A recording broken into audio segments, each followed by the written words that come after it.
제 옛날 제자 중에 한 명이 성균관대 초전환력 기준을 못 맞췄고 중앙대는 초전환력 기준을 맞췄었어요. 근데 성균관대를 제가 보러 가라고 했었거든요. 그래서 보러 갔다 왔는데 성균관대의 시험에 나왔던 거를 자기가 못 풀었고 그 못 푼 거를 집에 와서 찾아본 거예요. 굉장히 기특하죠? 기특하네요. 그게 중앙대에 나왔어요. 진짜요? 그래서 중앙대에 붙었습니다. 너무 잘 됐네. 네, 그래서 그런 사례도 있어요. 그래서 제가 성균관대 보러 가라고 할 때 성균관대가 제가 알기로는 논술 시험장에서 볼펜을 비싼 걸 줘요. 네, 그래서 볼펜이라도 받아와라. 어차피 비싼 전형으로 냈는데 볼펜이라도 받아와라. 제가 이렇게 꽂아서 보냈거든요. 근데 실제로 갔다 왔고 사실 근데 보통 학생들이 갔다 오고 끝나잖아요. 그냥 못 풀었으면 끝 이러는데 그걸 또 찾아봤어요. 기특하게. 너무 기특하다. 그러고 나서 중앙대를 그 다음 주에 봤는데 붙었죠. 그러니까 이게 진짜로 그 말이 맞는 것 같아요. 하늘은 스스로 돕는 자를 돕는다는 말이 맞아. 이게 진짜 그냥 있는 말이 아니고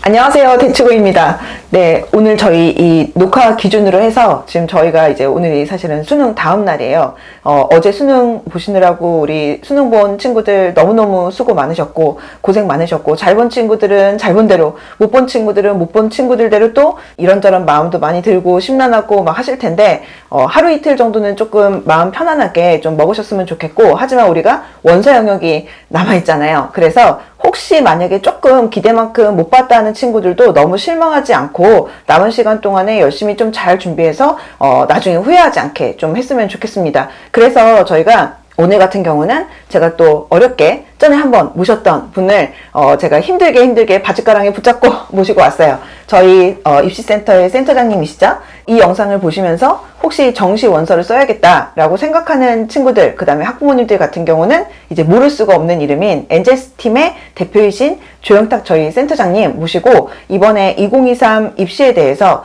이번에 수능 내용 어떤 정도 수준이었는지 좀 분석도 한번 해보고 그리고 또 이번에 정시 원서를 쓸 때 어떤 지점들을 좀 더 유념하시고 좀 하셔야 되는지 청기누설 해주시라고 제가 모시고 왔습니다.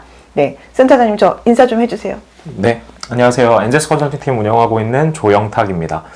일단 올해 수능 관련해서 체감 난이도 이슈가 되게 많이 나오고 있는데 어때요? 이제 좀? 통계가 말해주는 거랑 실제 학생들이 느낀 체감 난이도가 굉장히 많이 다른 것 같아요. 그런 것 같아요. 그래서 통계적으로는 뭐 작년보다는 쉬었다라고 이제 특히 국어 수학 위주로는 쉬었다는 얘기가 많이 있는데 종합적으로 봤을 때는 탐구랑 영어에서 난이도가 굉장히 높았다고 생각들을 하고 있는 것 같고 이제 이렇게 되면 해마다 학생들이 느끼는 난이도에 따라서 해마다 입시의 좀 향방이 많이 바뀌거든요.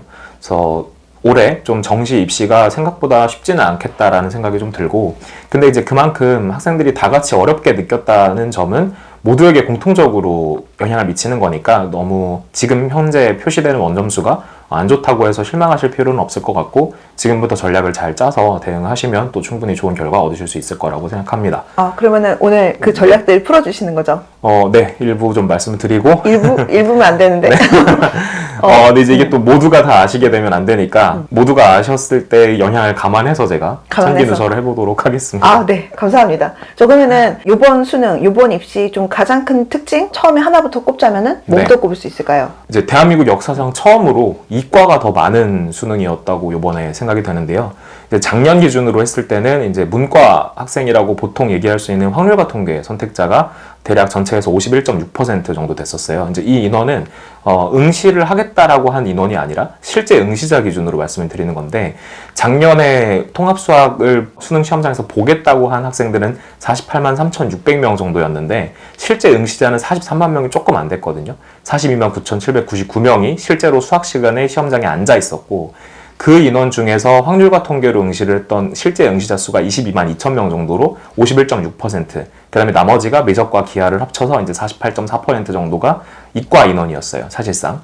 그런데 이제 올해 같은 경우는 아직 완벽하게 결시율 데이터나 이런 게 다 나오진 않았지만 1교시 결시율은 이제 작년이랑 올해랑 지금 똑같이 10.8%로 나와 있고 이제 응시율 같은 경우가 확통 선택자랑 미적 기하 선택자가 조금씩 달라요. 그래서 작년 기준으로 응시율이 똑같다고 가정을 했을 때 올해 확통으로 시험을 보겠다라고 지원했던 친구들이 24만 명 조금 넘고 미적은 21만 명, 그 다음에 기하는 3만 명 조금 넘어서 지원자 수 기준으로는 딱 거의 동등했어요. 24만 명씩으로 이제 문과 24만 명, 이과 24만 명이라고 저희가 가정을 할 수 있었는데 보통은 확률과 통계를 선택했던 학생들의 수능 결시율이 조금 더 높아서 이제 작년 응시율로 가정을 했을 때는 성적표가 수학 성적표가 찍혀서 나와 있는 친구들 중에서 확통으로 선택 과목에 기입된 친구들이 48% 정도, 그 다음에 미적과 기하가 52% 정도로 대한민국 역사상 처음으로 이과 인원이 절반을 넘은 첫 수능이었다는 게 이번 가장 이제 큰 특징이라고 보시면 될 것 같습니다. 지금 이게 작년에도 그렇지만 올해 같은 네. 경우도 이과 친구들은 이과 친구들대로, 그 다음에 문과 친구들은 문과 친구들대로 옛날 데이터나 옛날 상황을 가지고 그대로 이해하고 그렇게 원서를 쓰게 되면은 오해가 많이 좀 생길 수가 있을 것 같아요. 네, 조금 그런 면이 작년에도 항상 이슈가 됐었던 게, 작년에는 처음으로 이제 가형, 나형 분리되어 있는 시험에서 통합 수학이 시행됐던 첫 해기 때문에 혼란이 있었고, 올해는 사실 이제 작년에 데이터가 어느 정도는 있잖아요. 이제 작년에 뭐 특정 학과에는 이과 학생들이 문과로 교차 지원을 많이 하더라. 그다음에 특정 학교 같은 경우는 이렇게 교차 지원을 허용을 많이 해놓는, 허용이라기보다는 약간 유리하게 해주는 뭐 이런 변화들이 있었는데, 올해는 그 데이터가 있음에도 불구하고 작년의 모집단과 올해의 모집단 자체가 좀 달라진 측면이 있어서 이 부분을 좀 감안하셔서 전략을 세우셔야 될 것 같습니다. 그리고 이제 아까 처음에 말씀드렸던 체감 난이도 부분을 말씀을 좀 드리면, 전년도의 오늘, 그러니까 수능 다음 날인 전년도 오늘 기준으로 국어 화작 기준으로 했을 때 가채점 당일에 1등급 컷을 84점으로 예상했었어요. 근데 지금은 93점으로 예상이 되고 있거든요. 그러니까 어쨌든 당일 기준으로, 물론 이 데이터는 항상 틀릴 겁니다. 이제 통계적으로 학생들이 시험을 좀 잘 봤다 하는 친구들이 먼저 가채점 데이터를 입력하기도 하고, 그거는 그리고 또 해마다 또 다른 이슈이기 때문에 완벽하게 맞지는 않았겠지만 첫날 기준으로 약 9점 정도 차이가 난다는 거는 국어는 좀 더 쉬웠던 수능이라고 데이터가 말을 해주고 있는 거고요. 그렇죠. 통계는 거짓말하지 않는데. 그렇죠. 네, 일단 학생들이 느끼는 것과 다르게 실제로는 공부를 좀 제대로 했던 친구들이 시험을 잘 봤다고 생각할 수도 있는 거고, 그 다음에 이제 가채점 당일 기준으로 미적은 82점으로 작년에 예상을 했었는데 오늘은 85점 정도로, 85점, 86점, 사이트마다 조금씩 예상치가 다르지만 한 문제 정도는 최소한 더 맞은 친구들이 1등급 컷을 형성하고 있다. 이렇게 비춰봤을 때 이제 작년에 비해서 1등급을 다 맞았다. 그러니까 화작, 미적, 이과 기준으로는 제일 많이 선택하는 생원 지원을 가정했을 때는 1등급 컷을 다 합산해보면 작년에는 252점이었거든요. 올해는 지금 오늘 기준으로 262점이에요.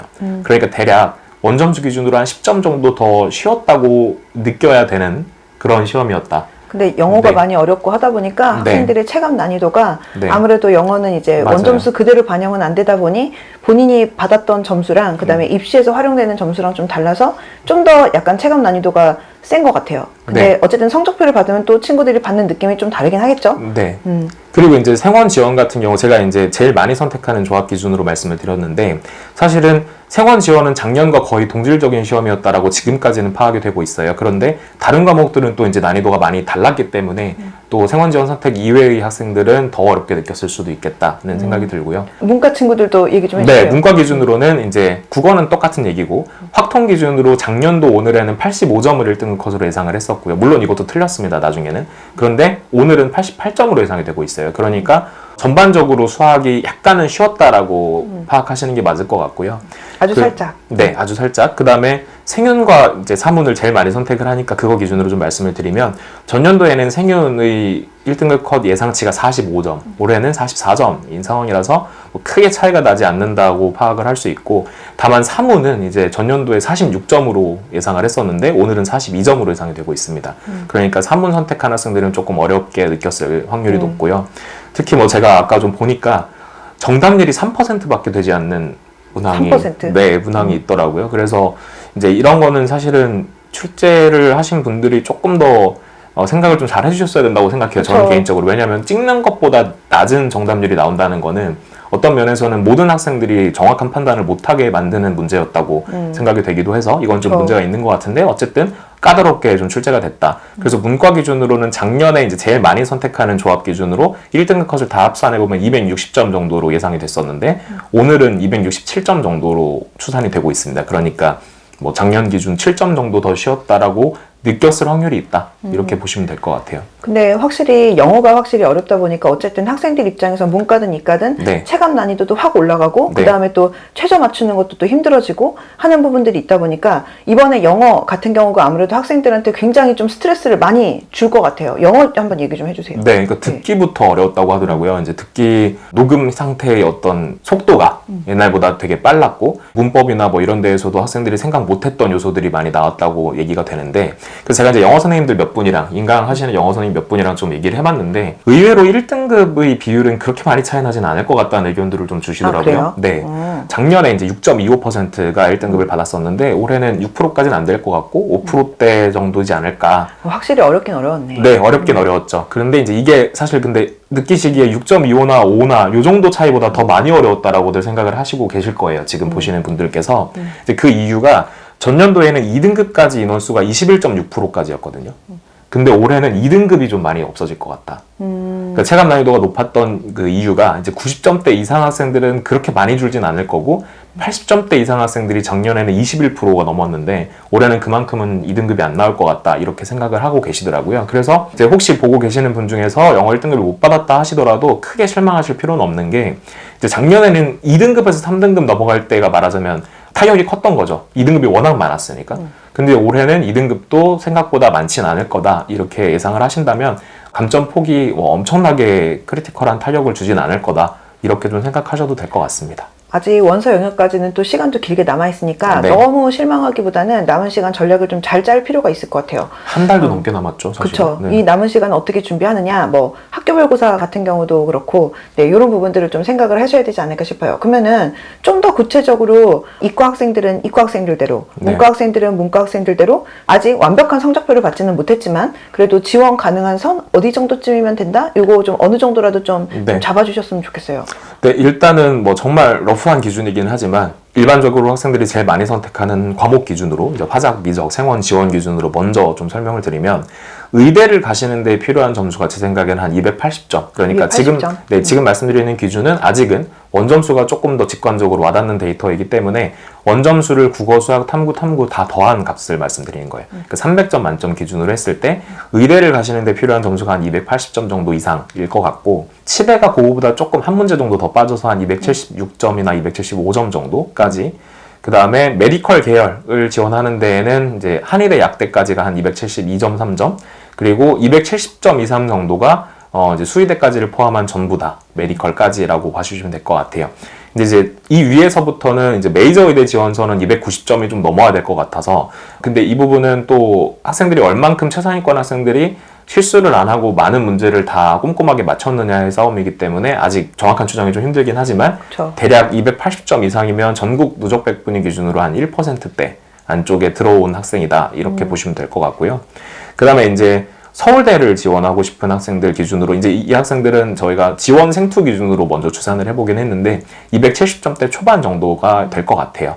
그래서 이제 요 학생들이 서울대식 누적 백분위 기준으로 대략 한 2%대 라인까지 지원자가 272점 내지는 1점 요 정도가 될 것 같고요.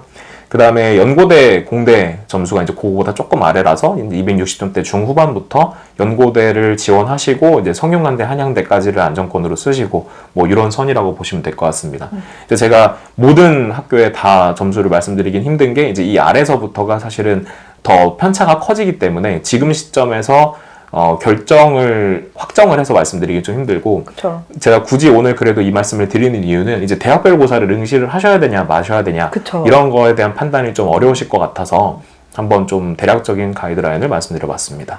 네, 감사합니다. 그러면은 문과는? 네. 문과는 이제 서울대를 지원하실 수 있는 점수가 한 275점 정도로 예상이 돼요. 이제 국어, 수학, 탐구 합산 기준이고요. 마찬가지로. 그 다음에 이제 연고대를 지원하시는 데 필요한 점수가 260점대 초중반 정도일 것 같고, 그 다음에 이제 성균관대, 한양대가 250점대 중후반, 그리고 중앙경희대가 250점대 중반이 될 것 같습니다. 그래서 사실 올해는 중앙경희대에서는 약간씩 변수가 좀 있을 것 같아요. 이제 이따가 좀 말씀드리겠지만 중앙대학교가 인문 계열 이렇게 좀 계열 모집을 하다가 학과별 모집으로 좀 쪼개놨기 때문에 특정 학과 정도는 조금 펑크가 날 수도 있지 않을까 하는 예상을 지금 저희는 하고 있습니다. 그리고 최근 동안에 또 정시 확대 기조가 좀 되면서 네. 아무래도 학교별 정시 인원도 되게 많이 달라진 학교들도 꽤 많잖아요. 네, 그쵸. 이제 사실은 21학년도에서 22학년도 넘어올 때 정말 드라마틱한 변화가 많았고, 그쵸. 22에서 23 넘어가면서는 그래도 뭐 이제 연착륙하는 느낌이기는 한데요. 이제 작년 기준으로 뭐 서울대만 해도 이제 정시로 979명만 선발을 하다가 이제 올해는 1,413명을 선발을 하게 됐으니까 이제 인원수가 좀 차이가 많이 나게 되었고요. 네. 그래서 뭐 스카이를 합치면 이제 작년에는 3,900명 정도, 올해는 4,700명 정도 선발을 하니까 정시로 가는 문은 조금씩 더 넓어졌다고 보셔도 무방할 것 같습니다. 그래서 우리 왜 작년에 원서 쓸 때도 보통 학생들이 이제 뭐 연대랑 고대를 이제 네. 같이 좀 고민을 하잖아요. 그 네. 정도 성수 때 친구들은. 네. 근데 이제 학생들이 이제 연대를 되게 이제 좀 많이 쓰려고 했는데 우리 작년에 컨설팅 할 때 고대를 좀 최대한 많이 밀었잖아요. 고대가 그쵸. 아무래도 네. 인원도 많이 네. 굉장히 그랬었죠. 드라마틱하게 늘고 네. 여러 가지 이유로 좀 그렇게 했는데 그러다 보니까 또 저희가 원서 쓸 때 고대 덕분에 네. 예쁜 결과를 많이 또 만들 수가 있었잖아요. 네. 이런 거 자랑해야 돼. 근데 고대가 작년에 고대가 이제 그 전에 700명대 선발을 하던 정시가 1,400명대로 한 번에 2배가 되면서 그쵸. 이제 학생들이 그 전년도 입결을 보고 보통은 가이드를 삼아서 지원을 하는데 그 전년 입결이 거의 무의미해질 정도로 인원수가 많이 늘어나다 보니까 인원이 2배가 예상 밖의 예상 밖의 돼버리니까. 결과가 나왔습니다. 네. 그래서 굉장히 이제 좀 확실히 저는 작년에 진짜 고대 보면서 다시 한번 느꼈어요. 진짜 이게 인원이 깡패구나 라는 부분을 많이 느꼈고 그래서 이렇게 올해 같은 경우도 어쨌든 그래서 정시 인원들이 많이 바뀌는 학교들 많다 보니까 좀 이런 부분들도 학생들이 유념을 네. 좀 해주셔야 될 것 같아요. 그러면은 학교별로 정시 조금 더 디테일하게 주요 학교들만 네. 조금 많이 바뀐 학교들만 좀 찝어주세요. 네, 일단은 서울대가 정시에서 지역균형 전형을 신설을 했고 일반 전형에서도 이제 학생부 종합평가를 반영을 하기로 했죠. 그래서 이제 학생들께서 이 부분에 되게 많이 스트레스를 받고 계실 것 같은데 제가 서울대 입학처 관계자분이 인터뷰하신 내용을 좀 읽었는데 대부분의 학생들이 다 같이 B를 받을 것 같다. 이제 특별하게 준비가 많이 되어 있는 학생들은 이제 사실 수시에서 거의 다 대학을 이미 갔을 확률이 좀 높고요. 정시 시장에 남아있는 친구들 중에서는 B를 받을 친구들이 제일 많을 것 같다는 취지의 인터뷰를 읽었거든요. 그래서 많이 스트레스를 좀 받지는 않으셨으면 좋겠고 이게 설령 내가 좀 대비가 안 돼 있다, 생기부를 잘 꾸며놓지 못하셨다 하더라도 이 부분은 이미 내 손을 떠났습니다. 그래서 지금부터는 그걸 고려하지 않으시고 나머지 전략을 짜시는 게 더 맞다고 저는 생각을 하고 있고요. 근데 이게 지원하는 사람들 심리로서는 좀 아무래도 의식이 될 수밖에 없겠죠. 네. 근데 이제 또 이게 웃긴 게 학생들이 대부분 그냥 생기부를 제대로 관리를 안 한 친구들이 서울대 정시를 지원하는 경우들이 더 많거든요. 네. 그래서 현실적으로는 C 받는 친구도 나올 수는 있어요. 당연히 C 받는 친구들 나올 텐데 이제 거기서의 점수 차이를 그냥 그러면 수능으로 극복을 한다고 생각을 하시고 쓰는 것도 방법이고요. 아직은 뭐 모의 지원이나 이런 것도 지금 시작이 거의 안 된 상태이기 때문에 지금 시점에서 나는 될 것 같다 안 될 것 같다를 속단을 하시기에는 너무 데이터가 부족합니다. 그래서 그 부분은 조금 판단을 유보해 두시기를 전 권하고 싶고요. 그다음에 이제 연고대에는 사실 뭐 엄청난 변화가 있진 않고 기업체와 이제 연계해서 새로 신설되는 학과들이 좀 생겼어요. 그래서 연세대에는 디스플레이 융합공학과가 LG 디스플레이랑 같이 연계해서 생겼고, 고대에는 이제 삼성전자랑 연계해서 차세대 통신학과가 신설이 되었습니다. 그리고 이제 컴퓨터 학과에서 인문계열 선발하던 인문계가 폐지가 됐고요. 그 다음에 이제 성균관대 같은 경우는 반영비가 좀 변경이 되어서 이제 문과 같은 경우는 작년에는 국수탐이 25, 40, 35 이렇게 반영이 됐었는데 이제 수학에서 5%를 떼서 국어에다가 붙여줬어요. 그래서 30, 35, 35가 되었고, 이과도 반영비가 변경이 돼서 국수탐 4대 4대 2였는데 35, 35, 30 이렇게 탐구 반영비가 조금 더 올라갔습니다. 올해가 특히 탐구에서 책감 난이도가 높았잖아요. 그쵸. 근데 이 부분 때문에 학생들이 지금은 원점수가 안 나와 있으니까 굉장히 많이 실망을 하실 텐데 변표 나올 때까지는 정말 끝까지 모른다, 이렇게 좀 생각해 주셔야 될 것 같습니다. 네, 그 다음에 이제 한양대 같은 경우는 반도체공학과가 하이닉스랑 연계해서 나군에 신설이 되었고요. 서강대학교도 하이닉스랑 연계해서 시스템 반도체학과가 신설이 됐습니다. 요즘 좀 대세가 반도체공학과 쪽인 것 같아요. 그쵸. 하도 학생들이 요즘 선호하고 있고 또 수요도 많다 보니까 이제 반도체공학과들의 신설이 좀 두드러지는 특징이고요. 가장 큰 변화를 가지고 온 것은 이제 중앙대인데 아까 처음에도 좀 말씀을 드렸듯이 중앙대 같은 경우는 정시 모집 인원이 굉장히 확대가 많이 됐습니다. 그래서 작년에는 1,496명을 선발을 했는데 올해는 무려 2,014명을 최소한 선발을 하게 됐고 엄청 늘었네요. 네, 엄청 늘었죠. 그래서 또 이거보다 사실 더 중요한 거는 단과대 모집에서 학과별 모집으로 변경이 됐다는 건데요. 이렇게 되면 특정 학과들이 이제 폭발과 펑크가 나는 경우들이 많이 생기거든요. 예를 들어서 은행에 가서 한 줄로 서기를 하셨을 때랑 창구별로 줄 서기를 하셨을 때의 상황을 좀 생각해 보시면 편하신데, 한 줄로 서기 하면 유불리가 없죠. 그쵸. 네, 근데 이제 창구별로 서면 어떤 줄은 굉장히 막 미어 터지고 그쵸. 어떤 줄은 빨리 빠지고 이런 유불리가 생깁니다. 그거랑 똑같은 현상이 이번에 중앙대 입시에서는 좀 생길 수 있다. 게다가 인원수도 많이 늘어났기 때문에 이제 학생들께서 전년도 입결이라고 참고하실 만한 데이터 자체가 존재하지 않는 상황이 되고요. 그러다 보면 이제 어느 정도 점수가 이 학과에 맞는 점수이지? 라는 생각이 아예 근거가 없어지기 때문에 올해 좀 입결에 널뛰기가 좀 생길 것 같습니다. 그래서 치열한 눈치 싸움이 예상이 되네요. 네, 그쵸. 근데 이제 눈치 싸움이면서 동시에 조금 널널해지긴 했죠. 중앙대를 꼭 가고 싶어했던 학생들 입장에서는 조금만 전략을 잘 짜시면 본인이 원하는 학과를 충분히 가실 수도 있는 그런 상황이 될 것 같습니다. 그리고 이제 전통적으로 다군에 있었던 중앙대 간호학과가 가군으로 이동했다는 것도 특징이 됩니다. 그 다음에 이제 경희대 같은 경우도 약간 변화가 많이 있는데요. 일단 반영비가 소폭 변경이 됐어요. 그래서 한국사가 5% 반영을 하는 쪽으로 가다가 5등급부터 감점하는 거로 바뀌었고요. 이 5% 반영비를 이제 탐구에다가 붙여줘서 탐구 반영비가 20%에서 25%로 늘었습니다. 그 다음에 이제 군이동도 좀 있어요. 국제캠 인문 쪽이 가군으로 이동을 했고, 국제캠 자연에서 전자정보공학과랑 소프트웨어 융합학과가 가군으로 또 이동을 했습니다. 그래서 이 군이동 있을 때 전년도 입결을 보시는 게 되게 중요하게 잘 보셔야 되는데요. 전년도에 입결이 이제 나군에 형성되어 있었다면 그 학교, 경희대 국제캠 자연에 있었던 그 학교의 나군 지원자가 가군에 뭘 쓰면서 같이 썼는지를 보셔야 되는 거라 올해는 또 작년 입결을 그대로 참고하시면 안 된다는 점을 기억해 주셨으면 좋겠습니다. 그 다음에 이제 외대 같은 경우는 반영비가 이원화되었어요. 옛날에는 이제 입문식이라고 해서 한 번에 30, 30, 20, 20으로 반영하는 입문식 하나만 있었는데 상경식으로 하나가 더 생기면서 30, 35, 15, 20 그러니까 수학의 반영비를 좀 높여준 상경식이 생겼어요. 그래서 외대 같은 경우 이렇게 반영비를 세분화를 해주게 되면 학생들이 자기 점수에 유리한 쪽으로 자기 자리를 찾아가는 현상이 생기거든요. 네, 그래서 이제 경희대 같은 경우가 대표적으로 입문식, 사회식이 따로 있었고 이제 외대도 이제 상경식이 새로 생기면서 반영비가 변화되었다. 시립대도 비슷하게 반영식이 다양화되고 모집 단위도 세분화된 특징이 있습니다. 그래서 이런 변화들이 전반적으로는 전략을 조금만 더 잘 짜신다면 대학을 가기가 조금 수월해질 수 있는 형태로 환경적 변화가 있었다 이렇게 봐주시면 될 것 같아요. 확실히 올해 같은 경우는 이 중경희시 라인에서 엄청나게 변화도 많고 네. 그 다음에 이 라인이 어떻게 보면은 전략을 말씀하신 대로 어떻게 짜느냐에 따라서 이게 진짜 기회의 땅이 될 수도 있는 네. 구간이 되겠네요. 네, 그렇게 생각이 되는 이유 중에는 이번 수능의 특징 때문에도 있는데요. 이번 수능이 상위권과 중위권을 구분하는 데에는 이번 수능이 성공을 했는데 이제 상위권과 극상위권을 구분하는 데에는 약간 실패했다는 얘기도 있어요. 그래서 이제 그 중간에 약간 공동화 현상이 생길 수 있는데 이제 그 점수대의 라인이 중경외시일 수 있다라는 분석이 지금 추정이 되고 있습니다. 그렇구나. 네. 그러면은 우선은 학교별로도 이제 주요 변화를 좀 잘 잡아주셨는데 특히 그러면은 학과별로도 조금 더 이제 디테일하게 청기누설 해주실 수 있는 것들 좀 뿌려 좀 주세요. 저희 구독자님들이랑 이거 시청하시는 분들을 위해서. 네, 일단은 사실 작년부터 계속 이슈가 되고 있는 거는 이과 학생들이 문과를 얼마나 이제 침공을 하느냐에 그쵸. 대한 부분이었던 것 같아요. 근데 작년에 확인이 된 부분이 이제 경영, 경제, 뭐 통계 이쪽 이제 상경계열 쪽에는 이과 학생들이 실제로 문과로 많이 전향을 했고 이제 그 지원을 하고 나서 실제로 등록까지도 좀 많이 하는 모습을 보였는데 지원을 하는 시점에서는 지원을 했는데 실제로 등록은 하지 못한 과들이 좀 있죠. 특히 이제 어문계열 쪽에서 작년에 이제 연고대 어문계열 입시에 좀 큰 변화를 좀 말씀을 드리자면 원래 연고대 어문계열은 추합이 안 돕니다.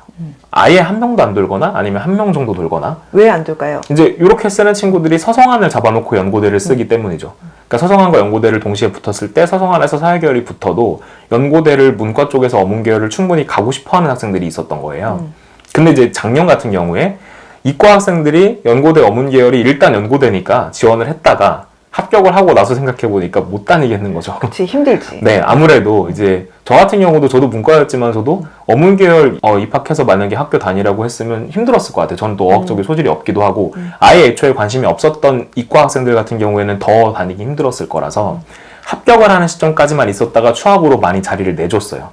그래서 이제 작년 연대 영문 같은 경우는 21학년도 추합 인원이 2명이었는데 작년에는 8명이 추합을 했고요. 엄청 는 거죠. 네, 그 다음에 연대 동문, 고대 영문, 고대 일문도 원래 다 빵명이었는데 작년에는 5명, 5명 뭐 이렇게 돌았어요. 그러니까 이런 식으로 어문 계열의 입시가 예년에는 이제 그 학교 어문 계열을 쓴 친구들이 그 학교보다 약간 더 덜 선호되는 학교의 사회 계열을 쓰는 친구들과만 중첩이 됐었기 때문에 어문 계열의 추합이 안 돌았다가 이제는 공대 쪽까지 생각을 했던 친구들이 이과에서 넘어왔었던 친구들이 존재하기 때문에 추합이 좀 도는 학과로 변했다.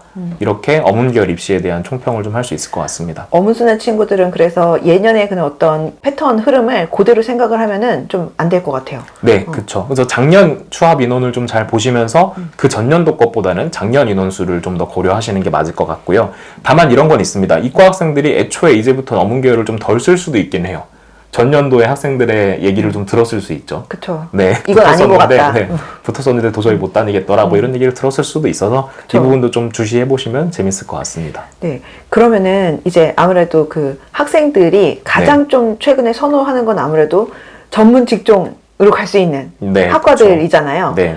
이를테면은 의예과라든지 네. 이런 쪽 같은 경우 정말 별들의 전쟁. 네. 이 별들의 전쟁에 대해서 조금만 더 팁 좀 주세요. 일단 뭐 전문직 끝판왕이죠. 끝판왕. 이제, 네.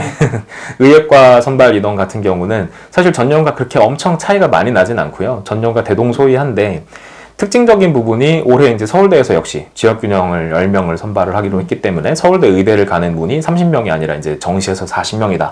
근데 이제 직윤 선발을 지원할 수 있는 친구들은 또 아직 뭐 이제는 한정되어 있기 때문에 일반 전형은 그대로 30명 유지됐다고 보시면 될 것 같고요. 이 부분보다 좀 더 특징적인 거는 올해 울산대 이슈인 것 같아요.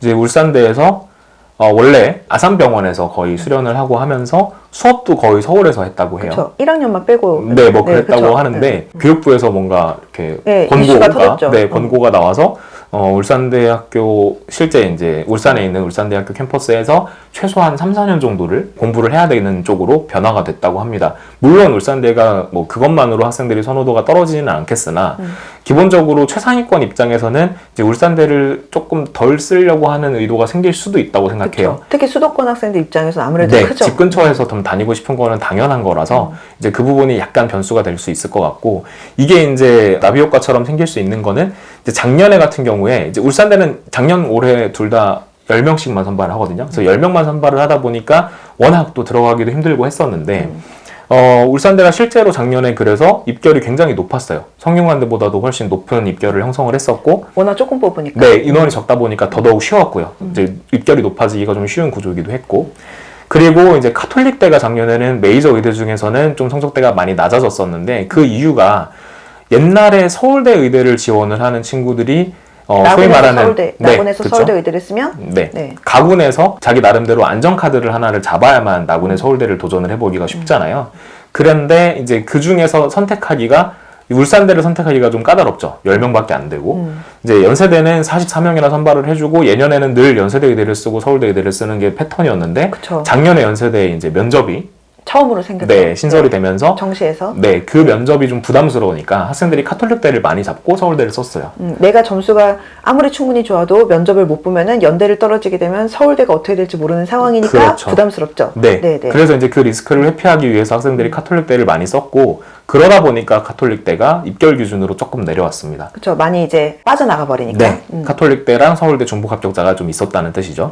그래서 이제 그런 이슈가 있었는데 요번에 이제 울산대가 아마 학생들이 굳이 10명밖에 선발을 안 하니까 리스크가 있는 데다가 그쵸. 게다가 또 서울 수도권 입장에서는 나 집에 근처에서 다니고 싶은데 하는 생각이 좀 생길 수 있어서 그쵸. 울산대 지원자 풀이 약간 달라질 줄지 수가 않을까. 있겠다. 네, 그런 생각이 들고 이게 이제 메이저 의대 쪽에서의 좀 이슈가 될 것 같아요. 그러면은 의대 네. 우선은 대략 정시로 실제로 이게 학생들과 학부모님들께서 특히나 네. 지금 당장 수능을 보지 않은 학생들 같은 경우는 어느 정도 선이면은 의대를 들어간다, 어느 정도면은 못 간다, 뭐 이런 거가 이게 조금 약간 애매한 부분이 있잖아요. 네. 그냥 막연하기도 하고. 네. 그래서 작년 기준으로 그러면은 의대 어느 정도 선쯤으로 이제 형성이 됐었나요? 아까 처음에 말씀드렸듯이 그냥 원점수 기준으로 대략 280점대 정도가 전국 상위 누적 백분위 1%라고 말씀을 드렸는데 전년에도 1% 정도가 의대를 갈 수 있는 마지노선이었다고 보시면 될 것 같고요. 상위권, 서울 상위권 의대는 0.2%대 0.2%. 네, 전국 상위 0.2%대 안에 들어야만 갈 수 있는 성적이고, 이제 주요 의대가 이제 0.4%대까지라고 보시면 될 것 같고요. 그리고 지방 거점 국립대학교 같은 경우가 이제 그 아래서부터 출발을 하고 지방 사립 의대까지 다 더했을 때 1% 라인으로 형성이 된다고 보시면 될 것 같아요. 1% 안에 들면은 어쨌든 의대에 어딘가 내 자리는 있다. 네, 어딘가 의대를 가시는 데는 지장이 없다. 근데 이제 물론 올해 표시되는 누적 백분위가 조금 달라질 수는 있는 게 아까 처음에 말씀드렸듯이 올해 이과가 좀 많았잖아요. 그쵸. 그래서 이제 정시 의대 인원은 그렇게 크게 차이가 안 나는데 이과가 좀 늘어나기는 했기 때문에 0.9%대로 표시되는 학교들이 늘어날 수는 있죠. 그쵸. 네. 근데 이제 이게 사실은 뭐 그냥 이과 전체 인원이 늘어나서인 거지 그렇다고 해서 실제로 뭐 의대를 가기가 훨씬 더 어려워졌느냐 이렇게 말하기는 좀 힘들어요. 그쵸. 상위권이 엄청 늘어났다기보다 그냥 네. 전체 인원 자체가 그냥 는 거니까. 네네. 이제 이과 인원이 전반적으로 늘어난 이유는 의대만은 아니고 이제 치대, 약대, 한의대까지 특히 이제 약대 같은 경우가 약대 학사 편입도 이제 사라지고 이제 완전히 약대를 갈 수 있는 길이 수능밖에 없어지다 보니 이과 인원 전체가 늘어난 거라서 실제로 의대를 가는데 필요한 등수가 엄청나게 밀렸다 이렇게 생각하실 필요는 없습니다. 그러면은 치안약 같은 경우는 어느 정도 성까지다라고 생각을 하면 될까요? 대략 이제 치대가 1%대보다 조금 아래. 한 1.3%, 1.5%, 요 정도까지가 이제 치대를 가실 수 있는 마지노선이라고 보시면 되는데, 작년에는 사실 서울대 치대가 조금 많이 내려왔었어요. 이거를 이제 제가 작년 설명회에서도 좀 말씀을 드렸었는데, 서울대 약대가 서울대 치대를 이길 것 같다, 구조적으로. 청계누설 하시고 맞히셨죠? 네, 실제로 그랬죠. 근데 이거는 사실 올해도 구조적으로 비슷할 수 있기는 한 게, 치대를 합격하는 친구들은 사실은, 특히 서울대 치대를 써서 합격할 수 있는 친구들은 원래 지방의 의대가 될 수 있습니다. 그러면 이제 의대와 치대를 고민을 하다가 서울대 치대를 버리고 지방의대를 가는 선택을 할 확률도 높고요. 그리고 이 친구들이 대학적으로는 남학생들이 좀 더 많아요. 지방의대를 가는데 별로 지장이 없다. 나는 가서 살 수 있다. 이렇게 하는 경우들이 많고, 다만 이제 서울대 약대 같은 경우는 서울대 약대를 쓰는 친구들의 여학생 비중이 높기도 하고, 여학생들이 아무래도 약대에 대한 선호도가 네, 좀 확실히 더 높아요. 네, 이거는 하죠. 그리고 제 생각에는 군대 이슈도 있는 것 같아요. 군대요? 남학생들은 약대를 가서는 군대가 해결이 안 되죠. 아, 네. 그래서 의치 한 가지를 가야 뭐 군의관이나 공보위로 갈 수 있다는 것 때문에도 약대를 처음부터 선호하는 친구들이 남학생들이 조금 적을 수 있고요. 우리나라의 특수성이죠. 그리고 이제 서울대 약대를 실제로 지원을 하는 친구들은 약대를 쓰거나 아니면 이제 지방 치대와 약대를 쓰거나 이렇게 되는데, 서울 약대를 지원을 했던 친구들이 약대 쓴 비중이 좀 더 높았고, 그렇다면 당연히 서울 약대에 남을 수밖에 없었죠. 그래서 이제 서울대 약대가 서울대 치대보다 좀 더 높았다. 작년에 이제 결과가 그렇고요. 이제 서울대 치대가 작년에 서울대신 누적백분위 기준으로 한 1.5%대까지 내려왔었습니다. 그래서 치대를 가시는데 필요한 최소한의 이제 성적이 1.5%대라고 보시면 될 것 같고요. 약대는 좀 워낙 학교가 많고 또 여대도 있고 하다 보니까 스펙트럼이 좀 길어져서 서울대 약대가 한 1%대에서 끊겼었는데, 약대를 가는데 필요한 이제 성적은 2.5%대까지였어요. 2.5%. 네, 그래서 요게 이제 대략 연고대 상위 공대랑 비슷하게 형성이 되는 거고, 그럼 이제 한의대 같은 경우가 이제 치대 약간 하위 쪽부터 겹치면서 이제 2%대까지. 요것도 이제 연고대 최상위 공대랑 겹치는 수준이라고 봐주시면 될 것 같습니다. 그러면은 메디컬을 가는데 정말 문이라도 닫고 어떻게든 가려고 하면은 2.5% 선까지는 끊어줘야 된다. 네, 그리고 뭐 공부를 하실 때에는 이제 현 고3은 2.5%대까지가 지원권이라고 인식해 주시면 되고, 공부를 하셔야 되는 예비 고3 입장에서는 2%대 안에는 들어가야겠다. 그쵸. 라고 생각하시면서 준비하시면 좋을 것 같죠. 1%대 안에는 의대, 2%대까지는 메디컬. 이렇게 보시면 대략 맞을 것 같습니다. 아니 그러면은 이게 그 과별로 보면은 분명히 사실 우리가 상식적으로 생각하는 더 선호하고 좋아하는 학교나 학과가 있잖아요. 네. 근데도 불구하고 정시에서는 특히나 더 이게 확 뒤집어지는 경우들이 사실은 꽤나 종종 네. 나오잖아요. 네. 이게 왜 그러는 걸까요? 그러면? 치대에서도 사실 서울대 치대가 가장 선호되는 학교여야 되는데, 작년 치대 입결에서는 서울대 치대가 제일 끝을 형성을 했거든요. 근데 이 이유는 학생들이 가나다군으로 이제 구별되어 있는 상태에서 지원을 하기 때문인데요.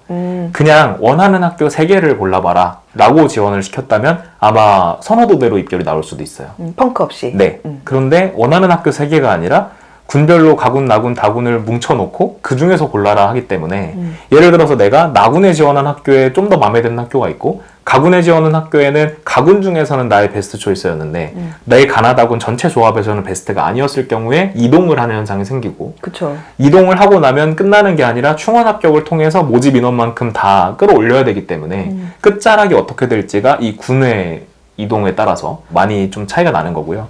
그리고 이게 이제 서울대 의대가 아닌 이상해야 우리나라 기준으로는 항상 본인이 다른 군에 더 좋은 학교가 있을 수 있습니다. 그쵸. 네, 서울대 의대 빼고는 전부 다 충원 합격이라는 게 존재하기 때문에 끝자락이 어디까지 갈지가 학생들의 선호도대로 결정이 안 되는 거고요.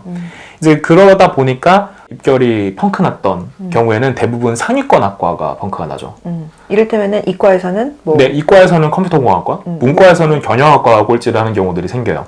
이제 물론 좀 유명했던 사례 중에 매년 연세대 경영학과는 연세대 신학과한테 졌었어요. 신학이 경영을 항상 이겼는데 작년부터는 안 그렇습니다. 이제 이과 학생들이 경영학과에는 많이 들어와 주기 때문에 이제는 더 이상 그 현상이 안 생기겠지만 경영학과보다 더 선호도가 뭐 조금 덜 할 수는 있지만 신학보다는 영문학과가 더 사실 선호도가 있다고 일반적으로 얘기되잖아요. 그쵸. 그런데 작년에도 연세대 신학과보다 영문학과가 더 낮았죠. 그러니까 이런 식으로 이제 선호도대로 형성이 안 되는 이유는 아까도 계속 반복되는 얘기기는 하지만 학생들이 자기의 점수가 이렇게 많이 남게끔 쓰는 것보다는 좀 자기의 점수를 최대한 활용을 하려고는 하고 있고 그러다 보니까 그 학교 내에서 모집단이 같은 모집단이 내에서 가장 낮은 학과라고 생각되는 학과에 학생들은 많이 지원을 해요. 확실히 아직까지는 어쨌든 대학에 대한 선호도도 굉장히 좀 높다 보니까 네, 그 안에 학과를 그 안에 좀 사수를 하려고 대학의 네. 네임밸류를 사수하려는 그런 어떤 욕구가 굉장히 강하잖아요. 네. 그래서 예를 들어 A학과가 최상위 학과고 C학과가 최하위 학과라고 치면 C학과에는 점수가 조금 모자라더라도 지원을 하는 학생들이 많고요. A학과에는 점수가 조금 모자란다 싶으면 A학과를 안 쓰죠. 그쵸. 그냥 B학과를 써서 가는 그쵸. 거예요. 내려가죠. 네. 그러다가 A학과에 지원을 했던 학생이 다른 군에 더 좋은 학교에 붙어버리면 A학과의 지원자 풀이 BC학과의 점수 때보다 더 낮은 애들이 들어가 버리는 거예요. 그래서 이제 항상 정시 입결이 선호도대로 형성이 되지 않고 학생들이 지원을 하실 때에 가장 낮은 학과에 쓰면 붙겠지 1점 정도는 빠져주겠지라는 기대를 하시기보다는 오히려 상위권 학과를 지원을 하시는 게 더 효과적일 수 있다. 실제로 작년에 서울대 컴퓨터공학부는 21년도에도 마찬가지고 22학년도에도 마찬가지였는데 서울대 컴퓨터공학과는 항상 그거보다 조금 덜 선호되는 전기정보공학과한테 져요. 항상 매년. 네, 매년. 근데 이거 구조적인 문제가 똑같습니다. 전기정보공학과를 안전하게 붙을 수 있다고 생각하는 친구들이 컴퓨터공학과에 도전을 하는 일은 잘 없고 컴퓨터공학과를 안전하게 붙은 친구들은 의대를 붙어서 나가기 때문에 그래서 컴퓨터공학과가 결과적으로는 조금 더 낮아질 수 있는 그러면 이 얘기를 제가 매년 하고 다니는데 그렇다면 올해는 안 그럴 수 있지 않느냐? 아니에요. 올해도 전기정보공학과가 확실하게 될 만한 친구들은 컴퓨터공학과에 굳이 도전을 할 필요가 없습니다. 자기 점수를 지켜야 되기 때문에. 아니 근데 이게 상담을 해봐도 그렇잖아요. 아무리 이런 논리에 대해서 얘기를 해도 이게 막상 내 점수고 내가 내가 만약에 컴공이 조금 아쉬운 점수고 살짝 불안한 점수인데 전기를 썼을 때는 세이브 될 것 같다. 그러면은 용감하게 컴공을 쓰기가 만약에 그랬다가 컴공을 썼다가 만약에 떨어져가지고 내가 서울대에 떨어지면 어떡하지라는 생각이 그 공포가 너무 크다 보니까 이런 어떤 심리적인 부분이 확실히 정시에서는 굉장히 많이 적용을 하는 것 같아요. 네, 그래서 학생들이 기본적으로 뭔가를 조금 더 얻는 것보다는 잃어버리는 데에 더 두려움이 크기 때문이죠. 내가 지킬 수 있었던 서울대학교를 지키지 못하는 데에 대한 두려움이 더 커서 기본적으로는 아까 말씀 주신 대로 저희가 똑같은 논리로 설명을 드린다 하더라도 실제로 결론을 못 내리시는 경우가 많고요. 그래서 반수생들이 입시를 더 잘 치르는 겁니다. 반수생들은 겪어보기도 했고 잃을 게 없죠. 잃을 게 없네. 네, 내가 이미 그 이제 뭐 괜찮은 학교를 내가 하나 이미 갖고 있다. 그렇다면 가나다군 전부 다 저희가 이런 논리로 설명을 드렸을 때 안정원서를 쓰지 않아도 된다는 장점을 살릴 수 있기 때문에 그렇죠. 베팅을 할 수 있는. 네. 그래서 저는 항상 만약에 이제 이번에 좀 결과가 마음 드는 만큼 안 나오셨다면 그냥 재수를 하기보다는 반수를 좀 하시기를 저는 권하는 편이에요. 그래야 수능 날에도 시험을 좀 더 잘 볼 수 있고 그리고 그 이후에 입시에서도 안정원서를 한 장 꼭 써야 되겠다라는 그런 스트레스를 벗어나서 좀 더 과감한 배팅을 하실 수 있고 더 좋은 결과가 나오기도 하는 것 같습니다. 그 다음 해에 원서 영역을 잘 치르기 위해서. 네, 그렇죠. 말하자면 4장 들고 쓰는 거죠. 내가 라군에 이미 하나 들고 있다. 가나다군을 다 던져도 된다. 이렇게 되면 아무래도 좀 상향 지원을 했을 때 성공 확률이 높아질 수밖에 없죠. 그렇죠. 그리고 올해 이제 마지막으로 좀 말씀을 드릴 부분이 변표가 나오기 전까지 사실은 내가 지금 점수로 어디까지를 갈 수 있겠다라는 예측을 하는 게 좀 더 어려운 해입니다. 그래서 이제 뭐 뉴스도 많이 나올 거고 몇 점 이상 맞아야 어디를 갈 수 있다. 몇 점 이상 맞아야 뭐 여기까지 뭐 된다. 이런 얘기들 많이 나올 텐데 그 내용들을 너무 고지곳대로 믿으시지는 않으셨으면 좋겠어요. 작년에도 그런 현상이 있었죠. 재작년에도 마찬가지고 변표를 적용하는 학교들은 항상 그랬는데 저희가 물론 예측치를 많이 가지고 있고 학교들이 엄청나게 다른 선택을 하는 경우가 흔치는 않습니다. 그렇지만 올해처럼 탐구 때문에 학생들이 시험을 어렵게 봤다라고 느끼고 있고 탐구에서 손해본 점수를 어떻게 메꿔야 되는지를 고민하고 있을 때에는 더더욱 변표가 나오고 나서 우리가 원래 세워놨던 전략들이 다 무용지물이 될 수도 있어요. 그쵸. 그래서 만약에 지금 보시면서 대학별고사를 가야 될까 말아야 될까를 많이 고민하고 계신 분들이 계실 텐데 올해는 조금 더 보수적으로 접근을 하시는 게 좀 맞다고 생각을 해요. 엇비슷할 것 같다면 사실 그리고 대학별고사가 조금 냉철하게 말씀드렸을 때 응시하신다고 100% 합격이 아니죠. 맞아. 네, 그렇기 때문에 더더욱 비슷한 점수일 것 같다. 내가 정시에서도 비슷한 학교를 갈 수밖에 없을 것 같다는 예측을 하실 경우에는 더더욱 예년에 비해서 대학별고사에 적극적으로 응시를 하시는 게 이번에는 좀 더 좋을 것 같습니다. 안 그래도 수시 원서 쓰신 이제 분들께서 이제 네. 연락 주셔가지고 요 정도 성적이 나왔는데 네. 대학별고사를 갈까요 말까요 이런 연락 딱 요맘때쯤 많이 받으시잖아요. 그쵸. 저도 그렇고. 네. 네. 근데 올해 같은 경우는 탐구가 워낙 학생들이 체감하기도 좀 어려웠던 네. 부분들, 난감했던 변수가- 부분들도 있고 변수가 있다 보니까 아무래도 올해 같은 경우는 조금 더 학생들이 이걸 선택을 할 때 대학별고사를 이제 치를지 말지를 선택을 할 때 조금 더 약간 보수적으로 평균보다 좀 더 보수적으로 생각을 해주는 편이 나중에 더 큰 후회가 될 확률을 좀 줄일 수는 있겠죠. 네. 그래서 엄밀히 따지면 고민이 되신다는 거는 애매하다는 뜻이에요. 맞네. 네, 이게 그쵸. 확실하게 기울면 고민이 안 되실 겁니다. 그치. 네, 그렇기 때문에 조금 더 만약에 고민이 진짜 많이 되신다 하면 어지간하면 일단 보고는 오시는 게 더 나을 수 있겠다. 올해 같은 상황에서는 더더욱 조금 더 안전하게 선택하시는 게 나을 수도 있다고 생각합니다. 올해 같은 경우 이게 확실히 좀 많은 학생들이 조금 혼란스러운 부분들이 여전히 좀 많을 수밖에 없을 것 같아요. 그래도 작년에 비해서는 어쨌든 문이과 통합선발로 한 어떤 데이터가 한 해치가 있기는 한다고 해도 작년이랑 비교해봤을 때 우선은 영어가 갖고 있는 체감 난이도가 학생들이 좀 크다 보니까 그런 부분들이 특히 고3 학생들 수시 원서 쓴 친구들 입장에서는 되게 좀 부담스럽기는 할 것이고 그 다음에 탐구 같은 경우는 안 그래도 원래도 예년에 이게 선택지가 많다 보니 여기에서 이제 조합이 나올 수 있는 경우들이 되게 많은데 이런 상황에서 탐구에서 좀 난감했던 친구들도 많고 하다 보니까 올해 입시 상황이 어쨌든 좀 쉽지는 않겠다. 원서 쓰는 게 쉽지는 않아서 그래서 이제 최종적으로 조금 더 성적표 나오고 할 때까지 우리가 조금 더 차분하게 좀 기다리고 그 다음에 너무 학생들이 특히 평소보다 못 본 친구들 같은 경우에 너무 실망하지는 않았으면 좋겠어요. 그리고 센터장님께서 또 꾸준히 여러 채널들을 통해서 여러 가지 정보들을 또 많이 청기누설 해주시겠죠? 네, 그래서 마지막으로 한 말씀만 드리자면 저희가 늘 하는 얘기지만 입시는 점수로 하는 게 아니라 등수로 하는 거다. 지금 맞죠? 지금 점수가 굉장히 마음에 안 들게 보이시더라도 실제로 등수는 그렇게 밀리지 않았을 수 있습니다. 그리고 100명을 뽑겠다고 하면 100등 안에 들기만 하면 되는 거지 내가 몇 점 이상이어야만 붙여준다. 대학에서 그렇게 할 수 없거든요. 그러니까 지금 숫자가 안 좋아 보이신다고 해서 너무 실망하지 마시고 끝까지 전략을 잘 짜보시는 게 설령 내년에 다시 준비를 하시게 되더라도 굉장히 큰 도움이 될 거고 그 경험이 내년에 입시의 성공에 진짜 많이 도움이 될 겁니다. 그래서 그 부분을 좀 기억해 주셨으면 좋겠고요. 지금 막 다 포기하시고 이제 안 하시려고 하고 뭐 논술 안 보러 가시겠다 이렇게 하실 경우에는 이제 학부모님들께서 옆에서 좀 격려를 많이 해주셨으면 좋겠어요. 그리고 특히 마지막 진짜 또 하나만 등급 컷에 이제 내가 걸릴 것 같다. 그래서 최저 학력 기준이 안 될 것 같다고 해서 논술을 안 보러 가시는 분도 계세요. 그러지 마시고 아직 지금 변동하고 있는 이 등급 컷은 아무도 모릅니다. 그쵸. 작년도 굉장히 많이 틀렸고요. 그리고 원래 통계적 추정치라는 거는 정확하게 맞을 수가 없는 거예요. 그건 뭐 그 기관들이 잘못해서가 아니라 통계이기 때문에 어차피 틀리는 겁니다. 그러니까 여차하면 맞을 수도 있는 건데 그거를 미리 지레짐작하셔서 나 어차피 최저 학력 기준 안 될 거니까 안 보러 갈 거야 라고 하시고 계시다면 일단 가서 놀러라도 갔다 오세요. 그냥 놀러라도. 가서 맞아. 그냥 캠퍼스 투어라도 한번 하시고 그냥 뭐 날씨도 좋은 것 같은데 이번 수능은 사실 어제 그렇게 춥지 않았어요. 평소랑 좀 달랐던 것 같아요. 그래서 이번에 뭐 날씨도 좋은데 한번 캠퍼스 투어 하시는 셈 치고 응시를 하시고 오기를 권하고 싶습니다. 그런 것들도 다 또 경험이 되는데. 네, 그래서 제 옛날 제자 중에 한 명이 성균관대 최저학력 기준을 못 맞췄고 중앙대는 최저학력 기준을 맞췄었어요. 근데 성균관대를 제가 보러 가라고 했었거든요. 그래서 보러 갔다 왔는데 성균관대의 시험에 나왔던 거를 자기가 못 풀었고 그 못 푼 거를 집에 와서 찾아본 거예요. 굉장히 기특하죠? 기특하네요. 그게 중앙대에 나왔어요. 진짜요? 그래서 중앙대에 붙었습니다. 너무 잘 됐네. 네, 그래서 그런 사례도 있어요. 그래서 제가 성균관대 보러 가라고 할 때 성균관대가 제가 알기로는 논술 시험장에서 볼펜을 비싼 걸 줘요.